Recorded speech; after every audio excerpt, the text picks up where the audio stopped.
In At the Sea, after 6 months in rehab, Laura, played by Amy Adams, returns to her family at their beach holiday home, where she has to readjust to the complicated life she left behind. Now she is forced to face the following next chapter of her life without the career that gave her fame, fortune, and most importantly, identity.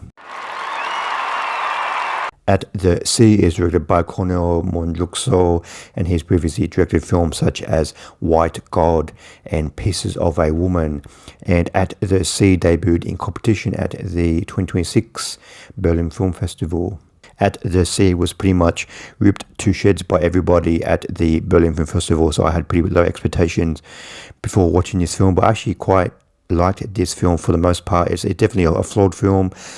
But I think if I had to lean on to the recommendation side for this film, I think you have to, especially if you're a fan of Amy Adams, it's definitely a must-watch film because she gives a fantastic performance in this film, and she's definitely one of the reasons why to watch this film. I think what worked for me in this film is the relationship that Amy Adams has with her family.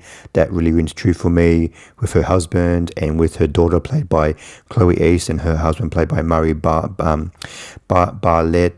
And I think when Amy Adams, she gets out of rehab after 6 months and her daughter picks her up from the rehab in the car, and her husband doesn't even show up, and the way her daughter picks up, and the way she picks her up in a car and she drives back to the holiday home, and the way her husband greets her, and everybody kind of tiptoes around and nobody asks is she okay, and what happened to rehab, and nobody wants to talk about the past. So just her coming back, that first 20 minutes of the film is quite strong, because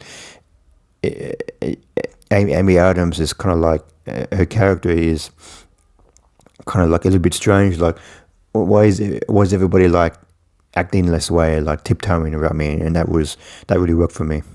And then as the film goes on, we find out that Amy Adams, she used to be a director of this like ballet company, and because she was in rehab for 6 months, the company is at the moment they're touring Europe or something, but financially the company is not doing very well because their spokesperson Amy Adams was in rehab, and the company is in a bit of a downfall. So once she gets out of rehab, she has to kind of like determine what's going to happen. Is she going to stay at the head of the company, or is she going to let somebody else take over? And what didn't work for me in this film is it just keeps like flashing these little flashbacks of Amy Adams when she was a kid. Apparently her father was also the director of this same ballet company, and she took it over, and she has a very complicated relationship. She had a complicated relationship with her father, who is not really in the film. He's only in flashbacks, and those flashbacks just keep very like just like a split second we get like a flashback, and we're not really sure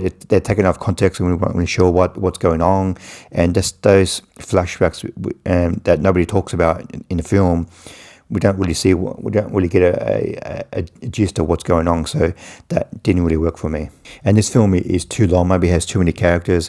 There's this character played by Rainn Wilson, who is the financier and a friend of the family, and he is vital to the film, but he has like an ex-wife played by Jenny Slate, and her character maybe takes up like 10-15 minutes of the film, and she's not really necessary to the film. She's like separated from her husband, played by Rainn Wilson, and she's sleeping with a younger man, and she has like a friendship with Amy Adams and Murray Bartlett, and she's just, her character could have been completely erased from the film and saved a bit of time. So there are some extra bag in this film. This film could have been cut, maybe will be cut by 15-20 minutes.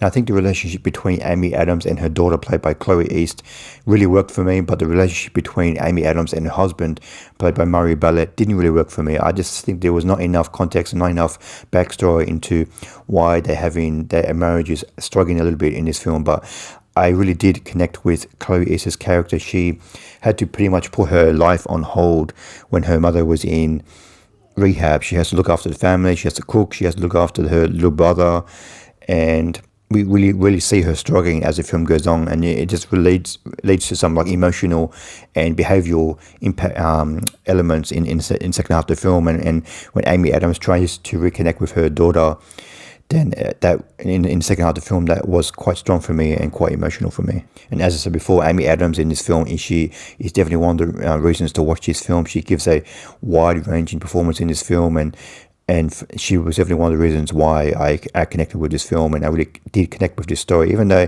this film is about rich people having like problems, this film doesn't really like shove it in your face. I think, I really think Amy Adams' performance in this film does go a long way into sympathizing with her. I give At the Sea 3 stars out of 5. I think if you're a big fan of Amy Adams, this is definitely a must-watch film because she's fantastic in this film, and I really liked her character in this film. The way she relates with her daughter, it was quite emotional. The way she related with her husband didn't really work for me, and the flashback elements of the film didn't really work for me, and it's a little bit too long. There's some characters in this film that probably didn't really need to be there, but that said, I do recommend this film, At the Sea. I did find it quite emotional and entertaining. Thanks for watching. What do you think of At the Sea? Please comment below what you thought of the film. See you next time. Bye.